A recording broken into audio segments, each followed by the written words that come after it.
Do you know that some of the crops that saved entire civilizations from starvation are collecting dust in seed vaults right now? While everyone's panic buying at grocery stores, there are 10 crops that laugh at droughts, freezes, and terrible soil. Number 1 was the only thing that kept the Irish alive during the potato famine, and it wasn't potatoes. Number 3 grows in literal deserts and produces 50 pounds of food from a single plant. These aren't trendy vegetables. These are the foods that built empires and survived wars. If even one of these surprises you today, drop the number in the comments. Hey there, welcome back to Plantoria Garden. If you're new here, this is where we dig into the real history of plants, the stories they don't teach in school. We skip the Instagram garden aesthetics and focus on what actually kept humans alive for thousands of years. No fluff, no trends, just crops with track records measured in centuries. Real quick, if you want to know which plants have proven themselves through famines, wars, and climate disasters, hit that subscribe button right now. We drop videos like this every week that could literally save your garden when times get tough. Today's list isn't about what's popular. It's about what works when everything else fails. Each of these crops has a survival story spanning centuries, and I've ranked them from good to absolute best based on 3 criteria. Historical proof, they survived actual famines. Climate resilience, they thrive across multiple hardiness zones. And caloric density, maximum nutrition, using minimum space. Here's what nobody tells you about modern gardening. We're growing the wrong stuff for survival. Tomatoes? Delicious. Cucumbers? Great. But when drought hits or supply chains break, they're useless. Let's start at number 10 and work our way to the ultimate survival crop. Number 10. Scarlet runner beans, the cool climate champion. Grown in Mayan highlands for over 2,000 years. While lowland crops failed during volcanic winters, these kept producing. They have beautiful red flowers that are edible and produce thick, meaty beans. You can eat them fresh or dried. These thrive in cool weather when regular beans sulk, zones 3 through 10, but they prefer 50 to 70 degrees. They're perennial in zones 7 and above. The roots overwinter and regrow. They climb 8 to 12 feet, so vertical growing saves space. During the year without summer in 1816, a volcanic winter, these produced when other beans froze. That's a solid track record, but they rank 10th because they prefer cooler temperatures and aren't as versatile in extreme heat. Number 9. Walking onions, the self-planting wonder. These are the weirdest, coolest onions you'll ever grow. Instead of making seeds, they grow little bulbs on top of the stems. Those bulbs get heavy, the stem bends over, the bulbs touch the ground and root themselves. That's how they walk across your garden over time. You can eat every part of this plant. The green tops work like scallions. The underground bulbs taste like regular onions but sharper. Those top-set bulbs can be pickled, roasted, or planted to make more walking onions. They're perennial, so they come back year after year and multiply faster than you can use them. In winter they die back, but come spring they're one of the first things popping up with fresh green growth. During hard times, having fresh onion flavor available 10 months out of the year without replanting is valuable. They're nearly indestructible. Forget to water them, they don't care. Bad soil, they'll manage. They rank 9th because while they're reliable, they don't provide the caloric density of higher-ranked crops. Number 8. Perennial kale, the unkillable green. Vikings carried this on longships. Dobinton's kale survived brutal Scandinavian winters and kept sailors from scurvy. This isn't regular kale. This is Dobinton's or tree kale, varieties that never die back or go to seed. Plant once, harvest for over 10 years. It produces 12 months straight without replanting. Hardy down to -15 degrees in zones 6 through 10. It bounces back from hard freezes like nothing happened. While your neighbors are planting lettuce seeds in spring, you're already harvesting your 3rd meal of the week. How many of you are still replanting kale every year? You're working too hard. Comment if you want more perennial crop videos. Perennial kale ranks 8th because it's excellent for greens, but lacks the protein and caloric punch of the top contenders. Number 7. Good King Henry, the medieval multitasker. Grown in European cottage gardens since the 1500s. Named after King Henry IV of France. Peasants survived on this when grain harvests failed. It's perennial in the quinoa family. The shoots, leaves, and flower buds are all edible. It produces in shade, zones 3 through 9. Most vegetables need full sun. This thrives under trees. Spring shoots taste like asparagus. Summer leaves work like spinach. Fall buds are similar to broccoli. 3 vegetables from one perennial plant. It lives for decades with 0 replanting. Medieval farmers were smarter than we give them credit for. This plant filled nutritional gaps all season long.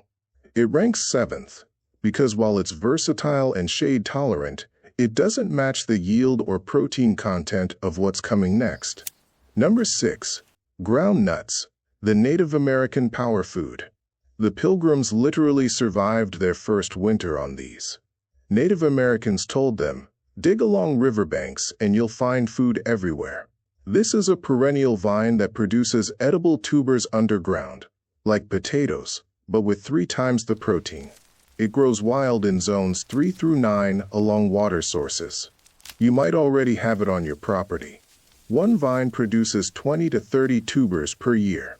Harvest some, leave the rest, and they'll multiply. These thrive in wet soil, where potatoes rot. Totally different strategy. During the Great Depression, people who knew about groundnuts never went hungry. They were literally growing underfoot, near every stream. Groundnuts rank 6th because of their high protein content and reliability, but they require specific growing conditions near water sources. Quick pause. We're halfway through and I'm curious, how many of these have you actually heard of before? Probably not many, right? This is exactly why you need to subscribe. We're uncovering food security secrets that disappeared from common knowledge. Hit that subscribe button and turn on notifications so you never miss these deep dives. Trust me, your future self will thank you. All right, back to the list. The top 5 are where things get really interesting. Number 5, purslane, the weed that's actually a superfood. This is technically a weed. It grows in sidewalk cracks, driveways, and disturbed soil, pretty much anywhere. Most people spray it or pull it out. But purslane is actually one of the most nutritious plants you can eat, loaded with omega-3 fatty acids, more than most fish. The leaves are thick and succulent, taste kind of lemony and salty, and the stems are crunchy. You can eat it raw in salads, cook it like spinach, pickle it, or add it to soups. It produces seeds like crazy. Once you have it, you'll have it forever. Purslane thrives in heat and drought when everything else is dying. It grows so fast you can harvest it multiple times in a season. And because it's already growing wild in most places, you don't even have to plant it. Just stop pulling it and start eating it. It's free food that requires 0 input from you. In tough times, being able to walk outside and harvest a nutritious vegetable from what everyone else thinks is a weed problem, that's pure gold.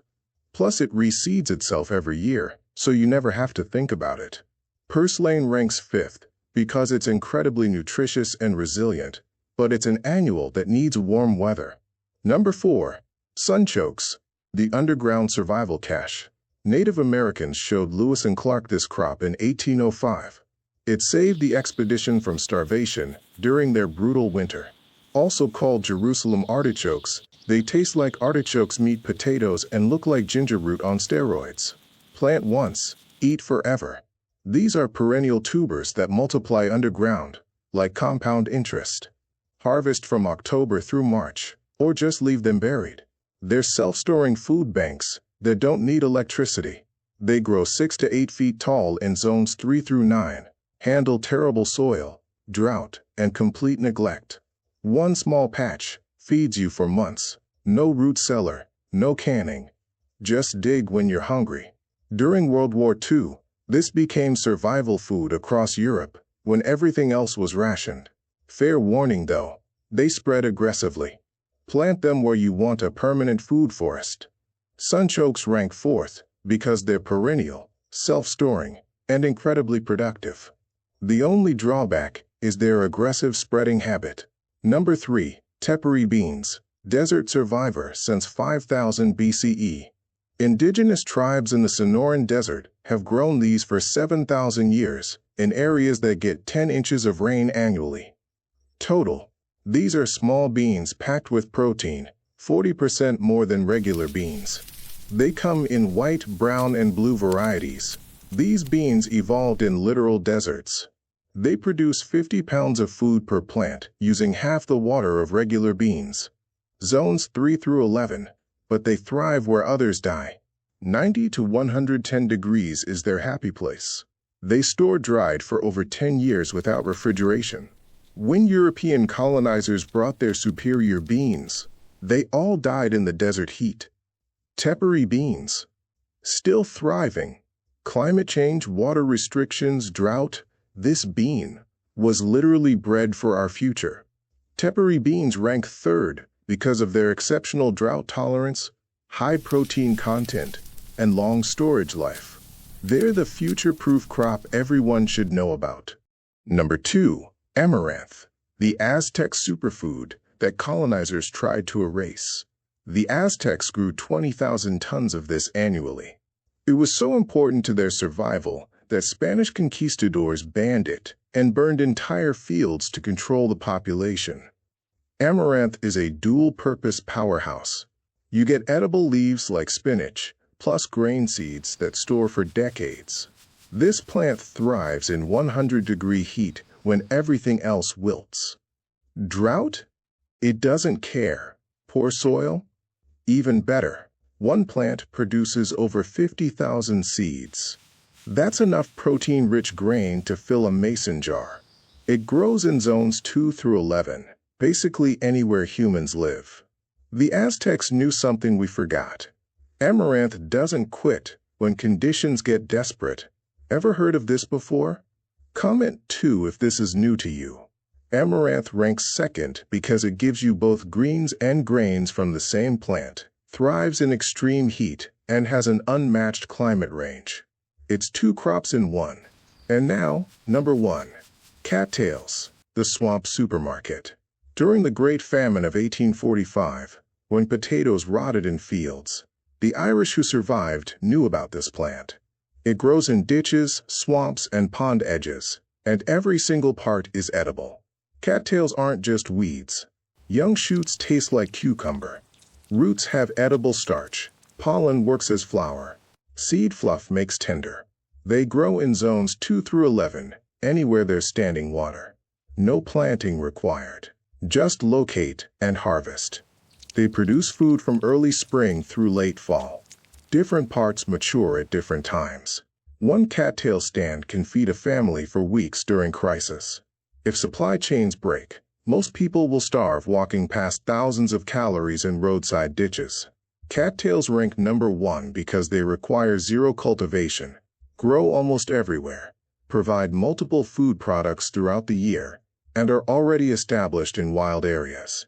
When true survival is on the line, cattails are the ultimate insurance policy. You don't plant them, you don't tend them, you just need to know where they are and how to use them. Comment 1 if you've never thought of cattails as food before. So there you have it, 10 crops ranked from good to absolute best, all with centuries of survival proof. These aren't Instagram-worthy plants. They're battle-tested foods that kept civilizations alive through famines, wars, and climate disasters. Notice the pattern? The top crops combine perennial growth, minimal maintenance, high caloric density, and climate adaptability. Your ancestors knew these plants. Somewhere along the way, we traded survival for convenience. You don't need all 10. Pick 2 that fit your zone and growing space. Start there. Build resilience slowly. That's how you create a garden that works for you, not against you. Check your USDA hardiness zone before buying seeds. I'll drop a link to a zone finder in the description. All right, I need to know, which of these crops are you most excited to try? Or are you already growing one? Drop a comment with the number. And if you've got growing tips for any of these, share them below. We're all learning together. Also, if you found this valuable, do me a favor. Share this video with someone who's thinking about food security or growing their own food. This information used to be common knowledge. Let's bring it back. And if you haven't subscribed yet, please do, because we release deep dives like this every single week. Hit that subscribe button and a notification bell. Thanks for watching. I'll see you in the next one.